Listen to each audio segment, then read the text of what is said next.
In the United States, classified documents from Joe Biden's vice presidential days were discovered in November at a Washington think tank by the US president's personal attorneys, a White House lawyer admitted today. The classified material was apparently identified on November the 2nd last year. That's just days before the midterm elections. This, as the US Justice Department is separately probing former President Donald Trump's handling of highly sensitive classified documents that he retained at his Florida resort after leaving the White House in January 21.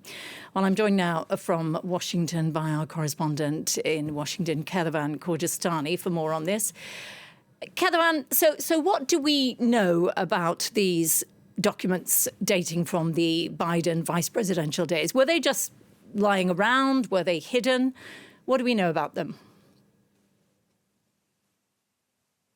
Well, what we know is that, as you said, they come from his days as vice president of Barack Obama, and they were found in an office that he was using basically between the time he left the White House when he was a vice president until he started his presidential campaign, so around the time of 2017 to 2020. And those documents were recovered as his lawyers were basically packing up this office to vacate it, and they found it according to what we know, in a locked closet as they were really cleaning out that office.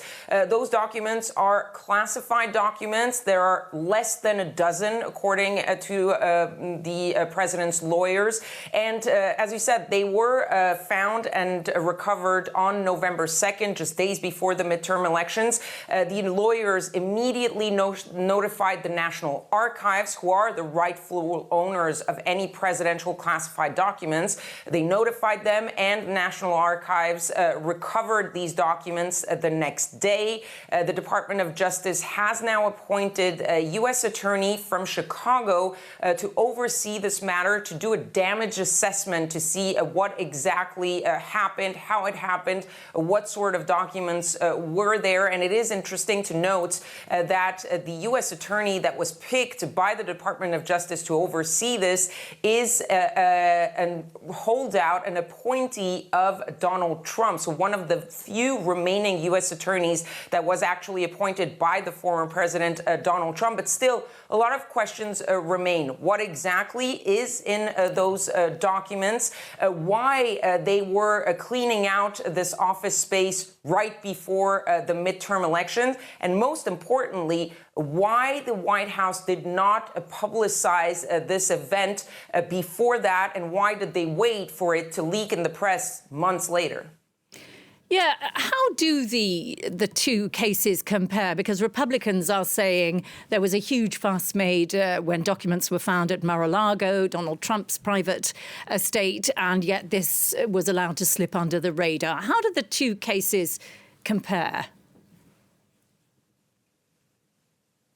Well, they are similar in some ways, of course, because they were found in a private office of a former member of the administration, one president, one vice president. They were classified documents, and they shouldn't have been there, basically. But that's really where the similarities end and where the differences begin. First of all, the amount of documents. In the Donald Trump case, that's more than 160 classified documents, and we later figured out that among those classified documents, there were a lot of them that were top secret. In Joe Biden's case, it's less than a dozen documents, but we don't know yet exactly what sort of classification they have. The second one is really the reaction of the parties involved. In the case of Donald Trump, there was an obstruction. He's actually now being investigated for obstruction, not just for mishandling these classified documents,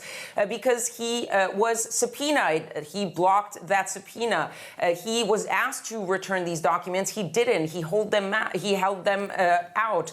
He hid them. So there was really an effort, even when they knew that they shouldn't have these documents, to prevent them from going back to the National Archives. Archives. In Joe Biden's case, according to what we know, the minute they found out that these documents were there, they notified the National Archives, and then they transferred them to the National Archives the next day. And they say that they are now fully cooperating both with the National Archives and with the Department of Justice. But of course, there is no formal investigation. There's just that damage assessment, at least for now. But as you said, the Republicans really pouncing on this and attacking Joe Biden and the Department of Justice, calling for those raids to take place also in Joe Biden's private homes. Of course, the former President Donald Trump has also jumped in, asking to raid the White House to figure out what exactly happened there. OK, well, we'll leave it there. Thanks very much, Kedavan. Kedavan Gorjestani, of course, our correspondent in Washington.